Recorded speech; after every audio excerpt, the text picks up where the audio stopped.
تشہد۔ التحیات للہ والصلوات والطیبات، سبھی قولی، بدنی اور مالی عبادتیں اللہ ہی کے لیے ہیں۔ السلام علیک ایہا النبی ورحمۃ اللہ وبرکاتہ، سلامتی ہو اے نبی آپ پر، اور اللہ کی رحمتیں اور اس کی برکتیں ہوں۔ السلام علینا وعلی عباد اللہ الصالحین، سلام ہو ہم پر اور اللہ کے نیک بندوں پر۔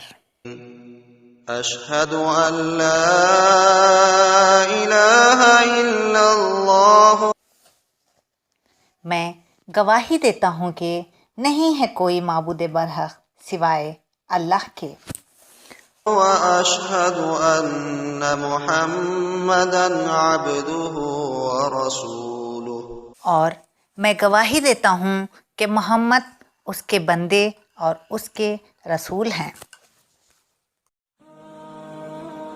بخاری اور مسلم کی حدیث میں ہے کہ ایک بار آپ صلی اللہ علیہ وسلم نے فرمایا 70,000 ایسے آدمی ہیں جو جنت میں بغیر حساب اور کتاب کے داخل ہوں گے، اور آپ صلی اللہ علیہ وسلم نے یہ بھی فرمایا یہ وہ لوگ ہوں گے جو نہ خود جھاڑ پھونک کرتے ہیں اور نہ کبھی کسی سے کرواتے ہیں اور نہ کبھی بدشگونی لیتے ہیں اور صرف اپنے رب پر بھروسہ کرتے ہیں۔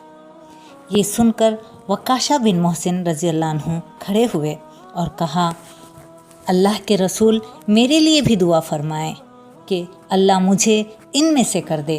آپ صلی اللہ علیہ وسلم نے فرمایا تو انہی میں سے ہے۔ پھر ایک اور صحابی اٹھ کھڑے ہوئے اور انہوں نے کہا میرے لیے بھی دعا فرمائیں کہ اللہ مجھے بھی ان میں سے کر دے۔ آپ نے فرمایا وکاشہ اس میں تم سے سبقت لے گیا۔ اس حدیث سے ہم یہ سیکھ سکتے ہیں کہ ہم کو اچھی بات سنتے ہی جلد ہی دعا کرنی چاہیے کہ اللہ ہمیں اس کو کرنے کی توفیق دے، ورنہ کوئی اور سبقت لے جائے گا۔ اے اللہ مجھے ان تینوں چیزوں میں حصہ لینے یعنی قولی، بدنی، مالی عبادتوں میں حصہ لینے کی توفیق دے۔ احتساب کیجئے، 1 کہ میری زبان کا کیا حال ہے، 2 قوتیں خاص کر ذہن کی کہاں صرف ہو رہی ہیں، 3 پیسہ کدھر خرچ ہو رہا ہے۔ پچھلی 3 چیزوں کو جس نے بہترین طور پر انجام دیا اور جس کو ہمیں بھی سکھایا کہ وہ کیا ہیں اور ان کو کیسے کیا جائے، اس ہستی پر سلام، رحمت، برکتیں۔ اللہ کا انعام کن 4 کیٹیگریز پر؟ پہلا انبیاء، دوسرا صادقین، تیسرا شہداء اور چوتھا صالحین پر۔ یہاں پہلے نبی صلی اللہ علیہ وسلم پر سلام، پھر ہم پر اور صالحین پر۔ دونوں نبی صلی اللہ علیہ وسلم اور صالحین کے لیے دعا انشاءاللہ قبول ہوں گی۔ اس دعا میں ہم پر یعنی علینا بیچ میں ہیں۔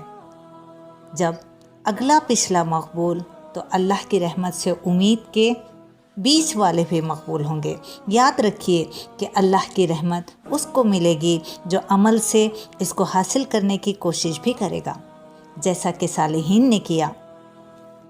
اس میں ہمارے لیے یہ پیغام بھی ہے کہ ہم دعا کے ساتھ ساتھ نیک و صالح بننے کی کوشش کریں، اس لیے کہ قرآن میں انعام ملنے والوں کے 4 کیٹیگریز میں پہلے انبیاء کا ذکر ہے اور آخر میں صالحین کا۔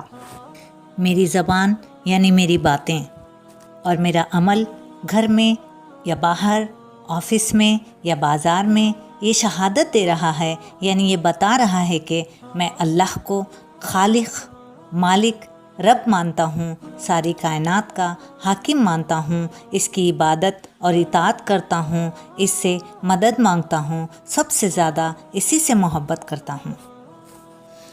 اللہ تعالیٰ نے محمد صلی اللہ علیہ وسلم کے حقیقی مرتبے کو بیان فرما کر اور اس پر ہر مومن سے شہادت دلوا کر اور اس امت میں شرک کے دروازے کو بند کیا ہے۔ ہم سب کو اللہ نے بنایا اور اس دنیا کی ہر چیز کو بھی، اس لیے ہم کو اس کا سچا بندہ بن کر رہنا چاہیے۔ محمد صلی اللہ علیہ وسلم اللہ کے سب سے بہترین بندے ہیں اور ہمارے لیے بہترین اگزامپل ہیں۔ جزاک اللہ۔